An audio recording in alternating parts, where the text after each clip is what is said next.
մեր կարգախոսներ ապագա կա ապագա, շատ կարևոր է նաև ի վերջո պատասխանել այդ հարցին, լավ մենք այդ կարգախոսը իրագործեցինք, թե չիրագործեցինք, կա ապագա, թե չկա ապագա, սա էլ է ինձ համար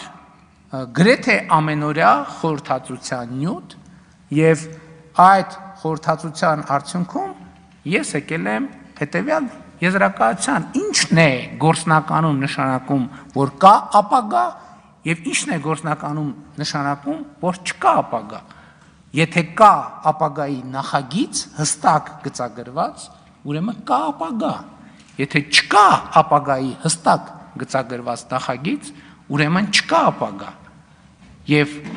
այո, մենք այդ խնդիրը լուծել ենք, որովհետև այն, ինչ մենք այսօր հանրությանը ներկայացնում ենք, որպես իրական Հայաստանի գաղափարախոսություն, դա ապագայի հստակ գծագրված նախագիծ է, և այդ նախագծի գոյությունն է երաշխիքը այն բանի, որ կա ապագա, և այդ ապագան ունի շատ կոնկրետ պարամետրեր,